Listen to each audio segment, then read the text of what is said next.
From groundbreaking food tech to essential agribusiness investment forum, we are taking you inside the biggest gathering of food and agribusiness leaders, the PhilFood Expo. We have 300 exhibitors. 75 of them are food equipment manufacturers. But we see a tremendous opportunity in this particular field, especially among the small and medium-scale industry, where you hope to further develop the product. When you talk of food security, kailangan talaga natin ng maraming product. We have to balance the import against our production. So it's a question of really having the right supply chain. We are now open for business.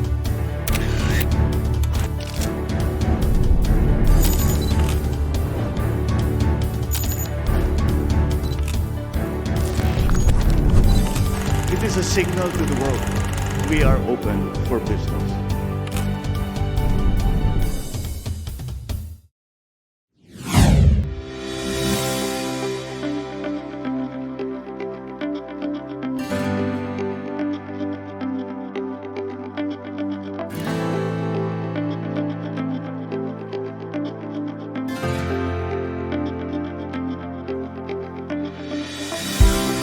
Welcome to our special coverage of PhilFood Expo, where flavors meet innovation and the business of food takes center stage.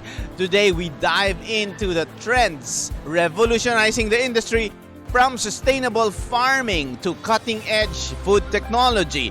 Together with Starcada Marco Ramos and Gia Gonzalez, let's meet the visionaries shaping what's next for food and agribusiness.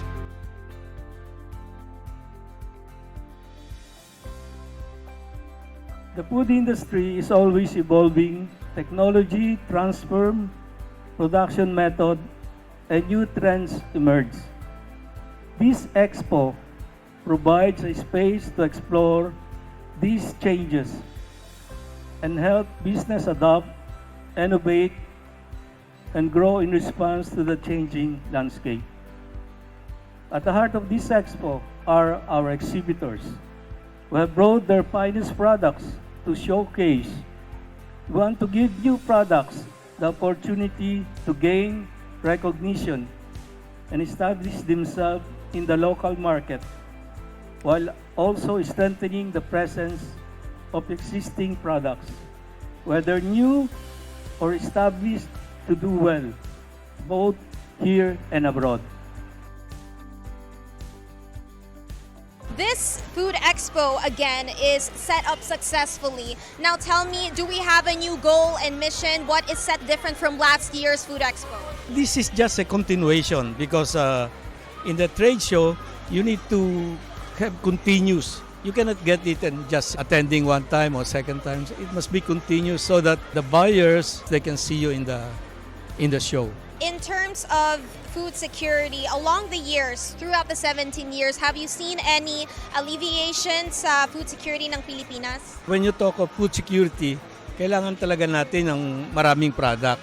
Especially yung mga product na na-export na natin, dapat continuous ang supply natin. So yun ang importante. Dapat continue rin yung ating source of product. Let's say for example, in export, ang order niyan is continuous eh. So you need a continuous supply of product. So it has to be perpetual, consistent then, no? So that we could actually level up the food security and the agribusiness ng Pilipinas. Now, one thing that I've heard is from small, medium to large-scale food or agribusinesses, nandito, na given opportunity na i-showcase ang kanilang produkto. Now, can you tell me, do you see a trend for food trends sa Pilipinas specifically? May something new ba or parang consistent lagi na nandito? Well, of course, may mga new product tayo dito. Pero so far, ako gusto nyong makita, come here by yourself. Philippine Food Expo. Yes. Yeah. Kasi ang hirap i-explain eh. Pinakamaganda sila na mismo yung mga pumunta dito last year, they can see ano yung difference last year and this year. Yeah. I mean, indeed, with around approximately 24,000 visitors and customers. That was last year. That was just last year. So how much more this year? We believe it can be more. But the problem this year is we are on the election fever. So medyo, pero ano pa rin, PhilFoodEx is focused on business. Wala kaming politics. Yeah. There are challenges that our country face. We are a growing economy but still a third world country with global warming and what else? The rise also of the production ng food costs, or especially rice. How is the agriculture department handling that? Well, of course, alam namin yung Department of Agriculture doing their best na ipababa yung presyo. Pero siyempre, sa side namin as exporter, siyempre, we are more focused on yung mga product na kailangan namin. Because rice is for sa ating mga Pinoy. Yeah. Anything else that the people who come here can expect sa Food Expo? Anything that people should expect when they come here to the Food Expo? Well, of course, here, minintain namin yung entrance fee. May mga discount pag may mga senior. Pero if you come here, yung mga babayad nyo, sobrang mababawi nyo sa mga product dito, talagang mababa yung presyo. At the same time, yung ibang product dito nyo lang makikita sa Philippine Food Expo.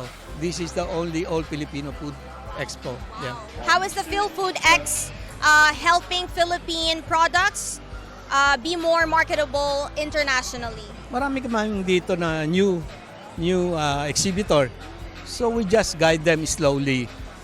If you're a new exhibitor, of course, makikita mo yung if your price is reasonable, your taste is reasonable, so you can learn something and you can see also your competitors. So it's like improving your product. Yeah. How's the PhilFood Expo so far? Sobrang saya, sobrang raming guests, sobrang raming VIP speakers, tsaka mga VIP guests na pumupunta. So I invite everyone to go. Ang rami nyo makikita ditong mga latest food trends, packaging, mga equipments sa lahat. How were you able to sustain such relevancy sa market po? Of course, number one should be the branding. Kailangan lagyan mo talaga ng oras yung brand mo. Every day, kahit konting oras lang, as long as consistent ka, palakihin mo yung brand mo, magiging okay yan. And don't concentrate on the money. The money would follow as long as nakikilala yung brand mo. And speaking of that po, what would you advise to young entrepreneurs, yung mga aspiring entrepreneurs na gusto pumunta sa food industry? Unang-una, prepare yourself, no? Kasi hindi ganun kadali sa food industry. From supplies, sa mga kausap mo, kasi wala ka ng break pag food ka. Monday to Sunday, may production, may gawa. Kailangan buo yung loob mo and masipag ka talaga. Would you mind telling us your journey? Okay. Starting up and then till now? So we started 2019. Sa bahay-bahay lang kami nagsimula. Tayo yung unang gumawa nitong crispy kangkong. Matagal na siya meron. Tayo yung unang nag-innovate. So nilagyan lang natin to ng flavor. Nilagyan natin ng konting twist. And ngayon, nasa malls na tayo like SM, and we also export internationally already. Masaya tayo dahil dating hindi pinapansin ang kangkong. Dating nabubulok lang. And ngayon, who would have imagined na magiging sikat siya sa buong Philippines? And yun, i-export pa natin, hindi lang sa US, Australia, Canada. Pero yung dating hindi napapansin, ngayon, na-export na. Pangalawa, we only use the leaves dito sa product natin. Dahon lang ang gamit natin. Yung mga tangkay natin, dinodonate natin directly to the local zoo para pakain sa mga deer, rabbit, turtle. Ang rami natin animals tinutulungan, di lang animals but also local farmers. You should follow the trends Kung anong uso sa TikTok, anong uso sa Facebook, anong uso sa mga latest trends.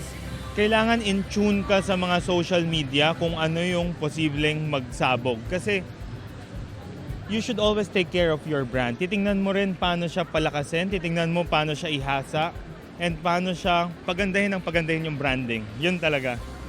Kailangan in tune ka sa trends. How did you make your brand stand out? We stand out with our quality kasi we are vegan We use coconut oil, we use chickpea flour, and this is export quality. We're the only food manufacturing company that creates crispy kangkong. So from sa Rizal, pati sa Pampanga, sobrang raming kangkong dyan, nabubulok lang. So sobrang saya natin kasi every time I go there, They give me native chickens, they give me small mga baboy. Kasi dati nilang basura, nagawa natin pera. Yun yung pinaka-unique sa atin. Kasi isipin mo, ang raming gulay, ang rami pang fruits, ang rami pa natin pwedeng i-branding and i-innovate. Inunahan ko lang sa kangkong. Pero ever since we released this, ang rami ng sumunod mga kale, mga talbas, mga malunggay, mga lettuce. So, it paved way for the Filipino creativity para magka-standard tayo na tumaas. So ngayon, at least hindi lang mango, hindi lang banana, hindi lang coconut ang sikat sa Pilipinas. Sa bahay kubo pa lang, ilan na yun ni-mention doon, di ba? So lahat yun pwede natin gawan ng product and innovate as long as we concentrate on it. What can we expect from Kangkong King in the future? In the future, of course, our dream is to innovate and innovate. We will release new product lines. Not only that, ang dream natin is to create a field trip place for the kids to be inspired.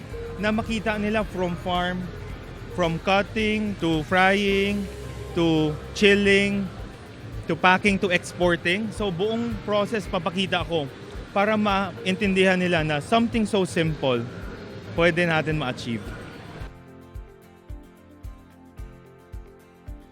To all the coffee lovers and coffee enthusiasts, I'm sure you're stoked about the stall that I'm at right now. I am at Coffee Buddy stall and I'm with the owner and president of Coffee Buddy, Mr. Mark Anthony Vasquez. Ano pong pakiramdam nyo? First time nyo po ba dito sa Food Expo? Yes, first time kong mag-join sa Expo at grabe nakaka-amaze din pala no, na maganda yung opportunity makita yung mga brands na nandito.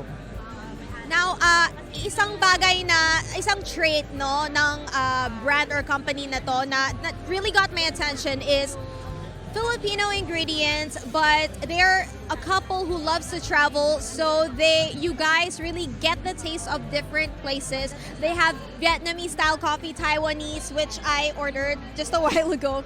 Tell me about it. Paano po nagsimula itong love nyo for coffee? Yeah, nung bata kasi kami, ang hilig naming mag-try ng iba't ibang kape, kahit yung mga murang kape or yung instant coffee. Pero dahil nga gusto naming mapalawak pa yung knowledge namin, nagtatry kami kahit sa ibang bansa. Pero yung nag-start kami talaga from small capital lang talaga. So nung nag-start kami, yung mga na-try namin, sabi namin, kakaiba pala pag galing sa ibang bansa. Pero gusto namin i-promote is local. So meron kaming mga local beans na yung process ay ibang klase dahil galing sa ibang bansa, like yung Vietnamese or yung Spanish latte or yung iba pang mga drink na galing din sa ibang bansa. Ang galing, no? Because it's very creative also. Na if you'll see their menu, they have the different flags as well. So it really feels like you're touring around the world. Kasi nga itong Food Expo is about making Filipino products marketable in the international. We have 8 franchises, total of 10 branches na po kami. So proud po ako na first time naming mag-join sa Expo, pero may mga nag-franchise na po sa amin kahit wala pa po kami exposure. Marami po sa kanila ay natikman muna yung drinks namin bago sila nag-franchise. At ang proud din po ako na gusto ko pong mabigyan ng opportunity, gusto ko pong mag-hire ng mga working student. Kasi po kami po ng wife ko ay working student nung nag-umpisa po kami hanggang medyo nag-grow po yung company. Lahat welcome. Age limit walang age limit sa amin. Now, since the show is about business din kasi, in the business aspect, what is your expectation joining the Food Expo? So, ina-expect ko po ma-expose na po yung brand namin at magkakaroon pa po ng mas magandang opportunity para sa amin. At matuto rin sa iba pang mga brand na nandito. That's something different I heard. Learning din sa iba kasi most of the time we think of our businesses just promoted all the time, but learning as well sa iba. And that's how successful businessmen actually flourish din talaga. Now, any advice to the people who are starting from scratch? Maniwala lang kayo dun sa proseso na ginagawa ninyo. Kailangan consistent kayo kasi kapag naliligaw kayo ng landas, balikan nyo lang yung prosesong ginagawa ninyo. Promise, makakalampas kayo dun sa mahirap na sitwasyon. Thank you. Salamat sa inspiring message na yon, and I hope Coffee Buddy continues to flourish. First and foremost, here I would like to thank each and every one of you who comes here to celebrate with us on the 17th edition of Philippine Food Expo. In fact, this is our first time to join this expo, but because we are an exporter and at the same time a manufacturer, we want to be a part of this event since this is being brought to you by the PhilFoodEx and we are one of the member of PhilFoodEx as well. Would you mind telling me like the journey of how you came about and until now on how you sustain your business and how you stay in the market po? Yeah. FitRight Incorporated actually is a denture supplies way back 1956, and from there on, it evolves into food manufacturing sometime 1970s. Actually, 1972, it started to become a food manufacturing company wherein we develop Philippine products. We actually focus on exporting those products, like we have the suman, bagoong way back then. But now, as our technology progresses, we came up with different food categories. Like we came up with our own beverage brand, which is Cool Taste. And then we came up with our bagoong product, our noodle product, which is Dagupan brand and Feel Supreme, and then we also have our own seasoning mixes, which is Mother's Choice brand. How do you handle the competition in the market po with your business? As I said, we are an exporter. We are also a consolidator at the same time. Since we are an exporter, we know naman that all products that we manufacture are world-class and we adhere to strict international food standards. We are accredited by the European Union wherein our bagoong products is our flagship in Europe. Plus our sweet preserves in the Americas and in Canada. Actually, all of these products are being regulated by different food organizations or food institutions like the US FDA, the European Union, as I mentioned. We are also being monitored by the Bureau of Fisheries and Aquatic Resources for our bagoong products. Can you tell me more about your basically your achievements, your breakthroughs? Yeah. Throughout the years, the journey of our products, we enhance and we develop different categories, different products. From a simple bagoong, we came up with different varieties of it. And then aside from having the usual patis, we came up with the first extract, which is a premium product. It has a comparison with Thai patis. So some of these products plus more, we continue to develop it. We want to give our customer the best product, the safest Philippine-made product but world-class. The company is 50 years. And now, as we go along, we promise to give more promising products to our consumers that are fit for human consumption, of course, and healthy and economical in terms of, because of the inflation, we make sure that our products are more reasonable in terms of price. All right now I'm at the stall of our farms and I found something very interesting and unusual, okay? There are Carabao meat products. Now, to dive deep inside, I have with me from the Department of Agriculture, the Carabao Center, Ms. Trisha Saturno. Good afternoon po. Good afternoon po. How are you? I'm good, yes. Thank you. Enlighten me. First time ko po marinig sa Department of Agriculture may Carabao Center. Can you enlighten us about it? Philippine Carabao Center is an attached agency of the Department of Agriculture. So our vision, our mandate is to promote, conserve, and propagate carabao as a source of meat, milk, hide, apart from it as a draft power. Para po ma-improve po yung livelihood ng ating mga farmers. That is very beautiful to hear, no? We're really maximizing the resources ng Pilipinas. Now, as someone, a first-timer to hear carabao being used as meat, or I haven't even tried it, I want to, maybe tomorrow later. Can you tell me the benefits of carabao meat? Yes, so carabao meat, according to studies, it is comparable to beef actually, but it has high fat but lower in cholesterol. And it is an alternative meat source for the Philippines, especially we have like increasing price for our pork and other meat sources and the diseases emerging from our meats or animals. Okay, so So we are really diversifying the meat options. That's a good thing for our economy and the food security din ng Pilipinas. Do you see this happening also with other families ng Carabao or other species? What we are slaughtering is the purebred riverine Carabao and purebred native Carabao. Yun po yung kinakatay natin for our Cardelli products. So in terms of nutrition, no question, Carabao is fine for eating, definitely. Now, I find this collaboration with Red Dragon Farm, which our farms is under, and the Department of Agriculture. What is the drive behind this collaboration? Since meron po kasing Cardelli outlet in Nueva Ecija, parang limited lang yung reach niya. And merong mga customers na parang nagtatanong, where can we buy? Kasi from malalayo sila eh. So, trinay namin and makipag-collaborate with the RDF, the Red Dragon Farms, kung pwede pa natin i-increase yung supply para mas increase yung market reach natin. Hindi lang sa Nueva Ecija, pwede pa other places. Ayun po, para makatulong din as an added income for our farmers yung meat. Actually, hindi po namin pinopromote naman na maubos yung Carabao natin from slaughtering. Ang ini-slaughter lang po natin is male Carabaos. Yun po yung mga Carabao na hindi po natin ginagamit for dairying kasi female po for dairying. So, added income po siya. We are getting a lot more strategic with our agri-business talaga.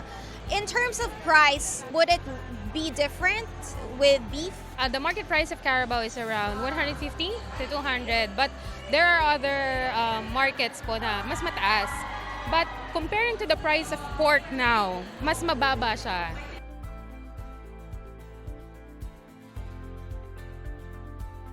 You have been based in the Philippines for 2 years, and as a part of the Malaysian Embassy, can you give us a scope of how the Philippine and Malaysian relationship in terms of trading is?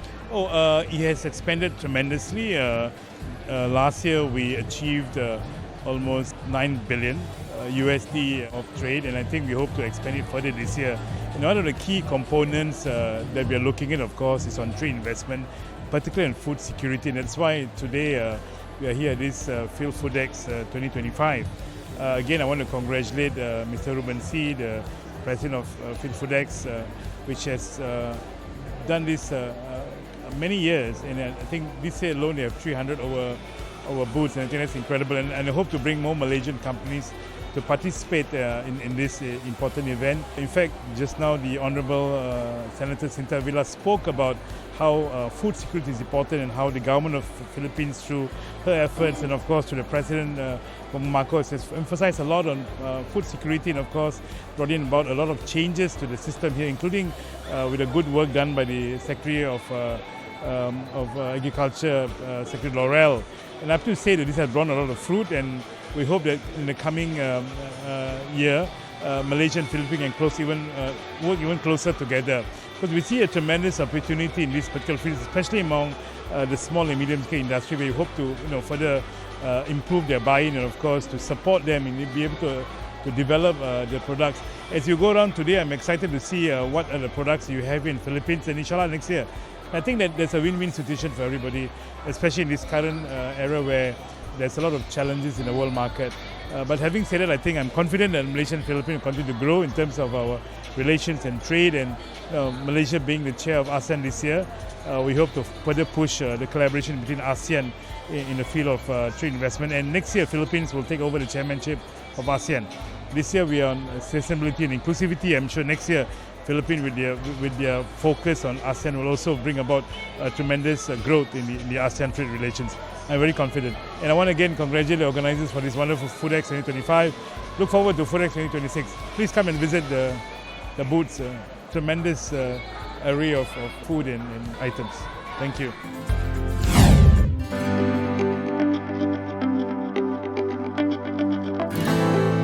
And the 17th Philippine Food Expo has been a fitting tribute and venue to conserve, promote, and popularize Filipino cuisine as a national culinary heritage.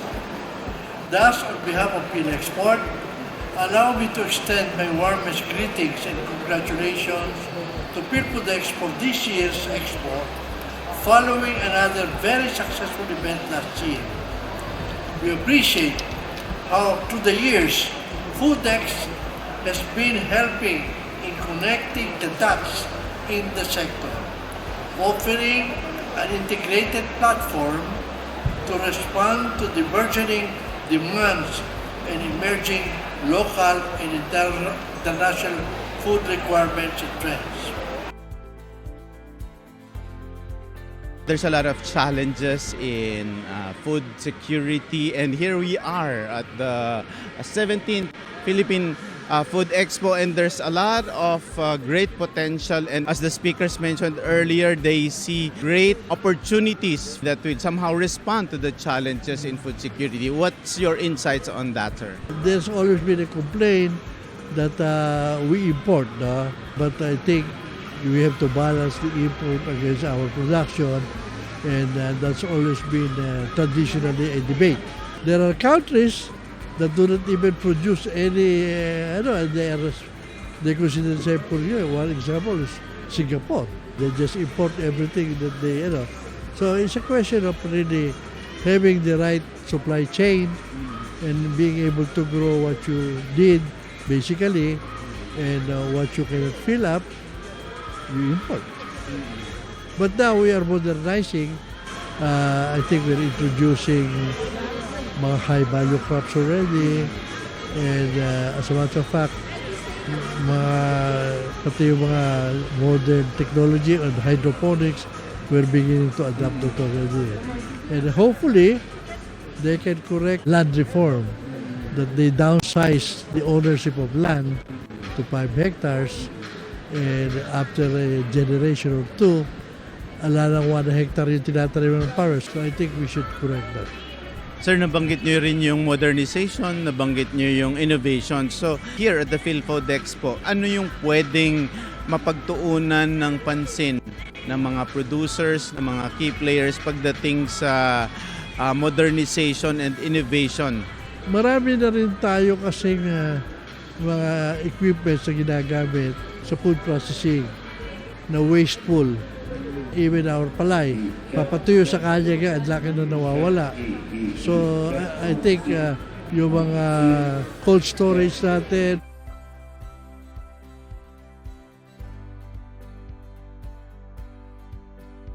noong una, medyo masyadong takot namin. Pero nung finally lumabas, na isa tayo sa pinakamababa doon sa tariff,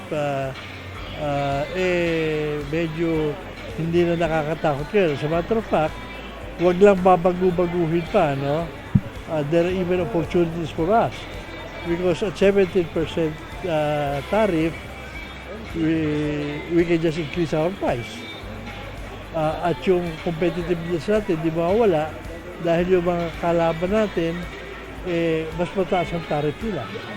Yeah. As a matter of fact, Vietnam 45%. Yata, paano sila lalaban dyan? I think Vietnam was hit high because maraming Chinese company nag-relocate sa so yun siguro ang nakakatakot lang, baka yung mga supplier natin, magkagulo-gulo yung supply chain, baka mamaya magtaasan to the point na may mga kalaban tayo na tataasan yung raw materials na sinusupply na sa atin, baka medyo mahirap.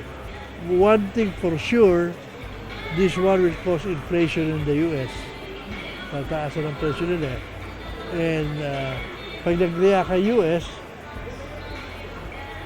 mahahawa ang bangko natin, credit will be tighter, siguro para maano yung plus yung exchange rate will probably be affected. Hindi natin alam to what extent. Yun namang mga nagre-remit from the US na sa atin, I'm sure mahihirapan sila dahil magkakaroon inflation doon, mababawasan siguro remit sa atin. Yun ang mga epekto. Pero overall, sa export alone, meron kasi mga items na exempted doon sa tariff na yun. No? Yung andun C232 yata ang tawag doon. These are items na wala sa US. Some of them, yung mga copper, tsaka yung mga ibang mining, to certain degree, electronics, baka isunod nila eh. Yun na hindi natin makita kung ano mag-epekto sa atin. We can, our competitiveness, because kaya natin ganyan sa presyo sila, masyado malaki yung tariff nila. This one is for the US, So yung imports natin from other places, depende na lang siguro how they will react. But I don't think that will affect as much. Kasi yung import natin from the US, tsaka yung raw materials, magtataas tayo presyo, mababayaran din natin raw materials kahit tumaas ang pondo. Marami sa ating Filipino products like yung mga button switch, yung mga gano'n, they're all over the world. And yung mga condiments natin like yung mga suka, yung mga famous brand natin sa patis, yung mga gano'n, they're all over as well sa US, especially in the Middle East. Yan ang magandang ito sa program ko. And now, sumasama na rin dito yung mga culinary arts, tsaka yung mga chefs.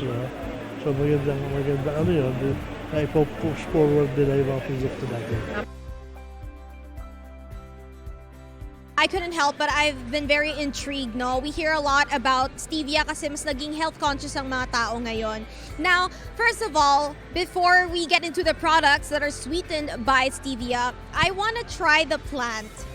It's as tiny as this. My first time trying stevia plant. This is an organic and then also grown by the local farmers. Okay, so here we go.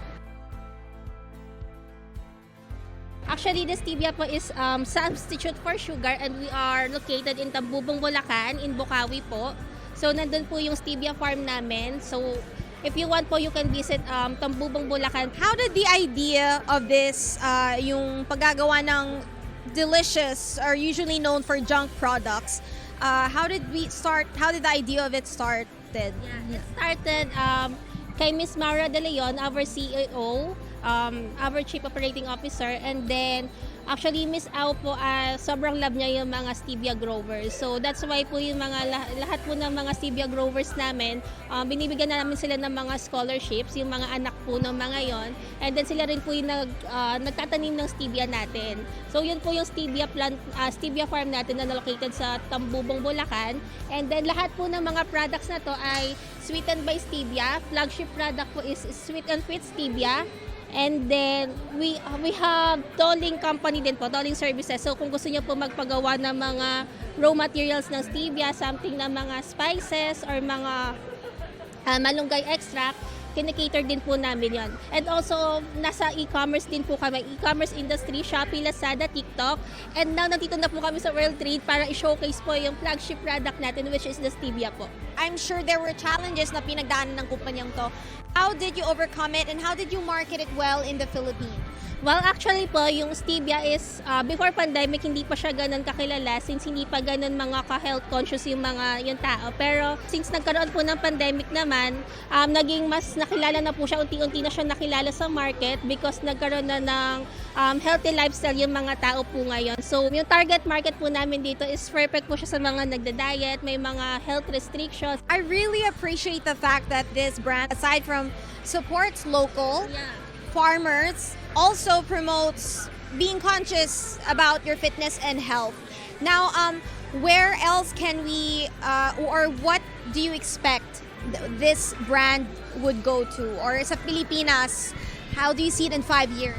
Well, actually, ang isa sa pinaka-mission ng company po namin is actually magbigay talaga ng pangkabuhayan po sa mga local farmers namin. Actually, lahat po ng nagtatrabaho sa Glorious Industrial, lahat po yun mga homegrown employees, and also yung mission po natin na tulungan yung mga stevia farmers po natin. Very purposeful and impactful. Hindi lang about profit, no? Talagang we're impacting also the agri-business sa Pilipinas.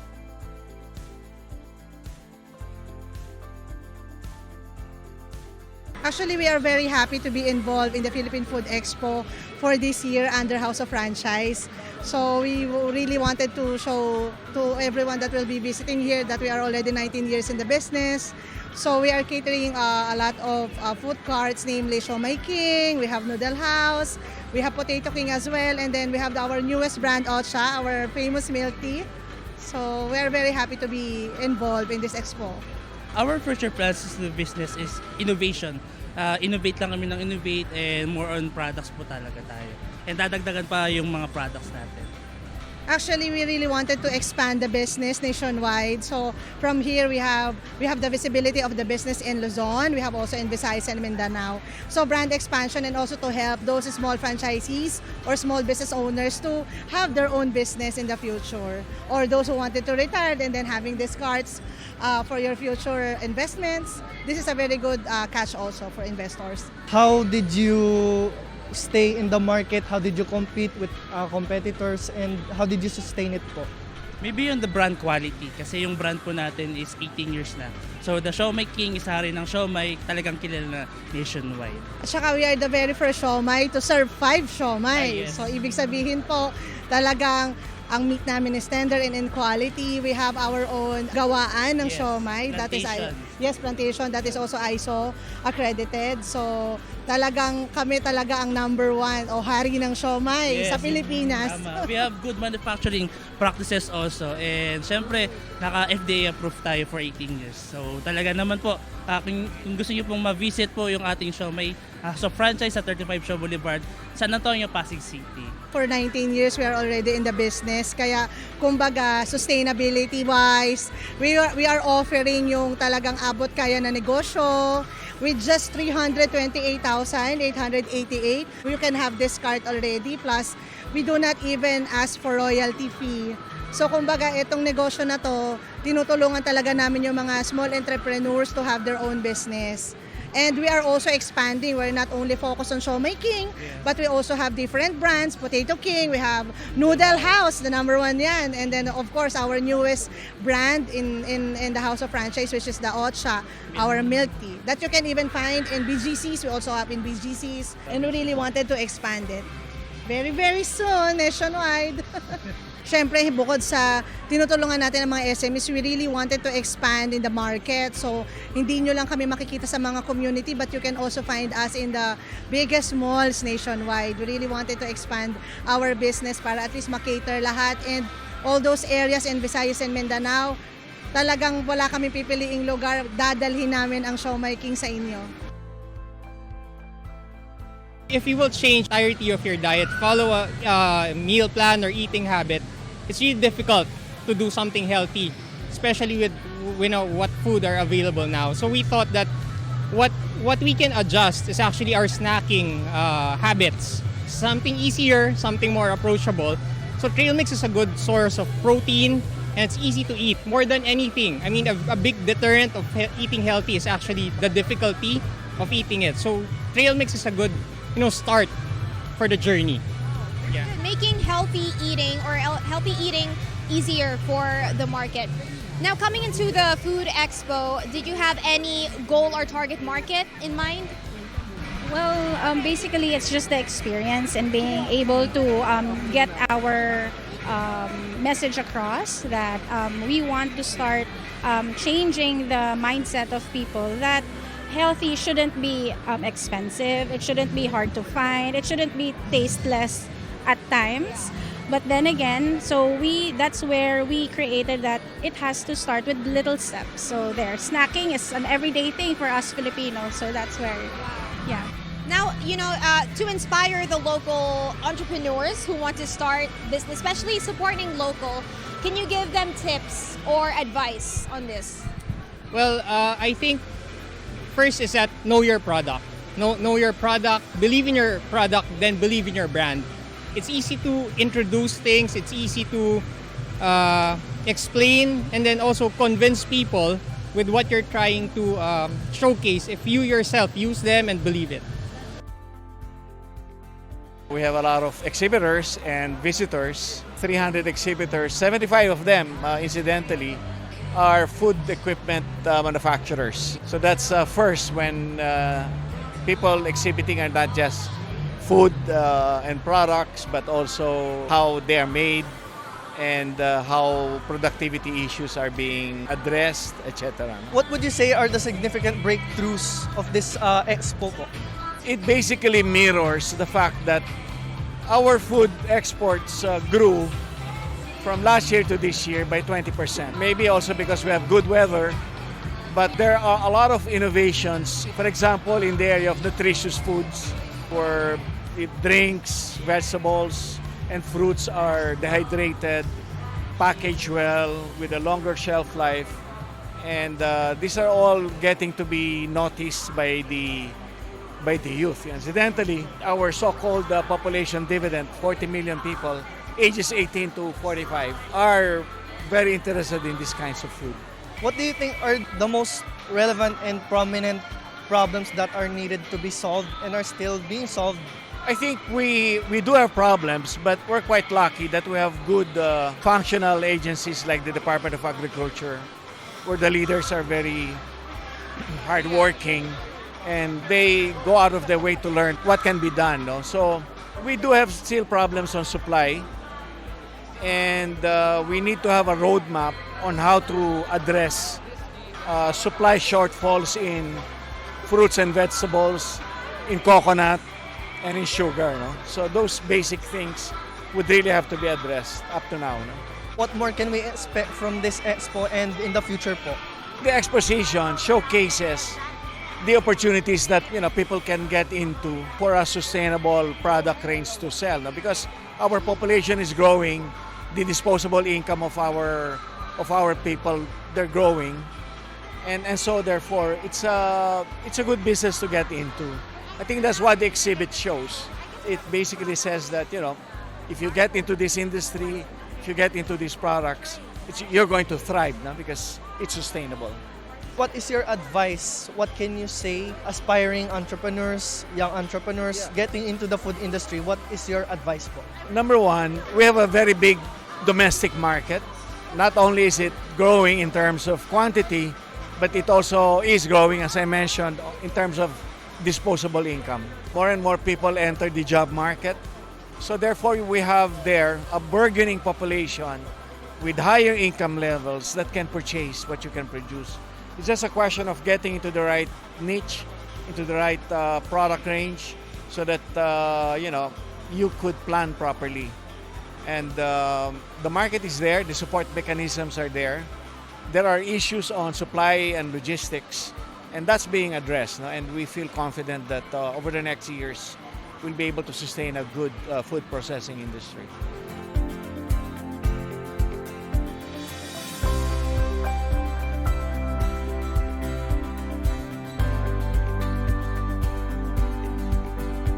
What an incredible day at the PhilFood Expo, Marco. We've seen firsthand how food and agribusiness continue to evolve, and we've tasted some of the most exciting innovations in the industry. That's right, Gia.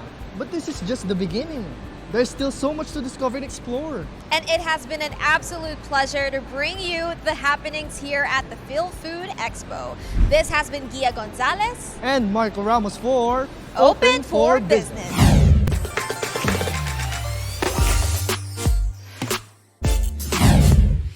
And the buzzword of the week is carbon utilization. It is turning the problematic gas carbon dioxide into a valuable and sustainable raw material through biotechnology in our future food production. As we've witnessed, innovation and sustainability remain at the heart of the future of food. From technologies to emerging food trends, this expo has highlighted the passion and progress driving the food industry forward. Whether you're a foodpreneur, an industry leader, or simply someone who loves great food, the insights from this event show the possibilities are endless.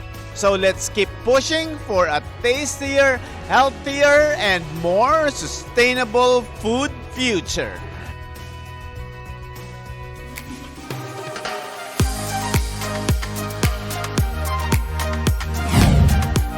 And with that, our quote of the week is from Thomas Jefferson, the third U.S. President. He said, Agriculture is our wisest pursuit because it will, in the end, contribute most to real wealth, good morals, and happiness. Maraming salamat sa isang oras na pagsama sa amin upang tunghayan ang isang makabuluhang usapan ukol sa negosyo dito lang sa Open for Business. Hanggang sa susunod na linggo, samahan nyo kaming muli dito sa Open for Business. Catch us too on Facebook and YouTube. Like and subscribe on our social media page at Net25 TV. We will bring you more insights from industry experts, thought leaders, CEOs, and featured SMEs. Together, let us help encourage business development in the Philippines.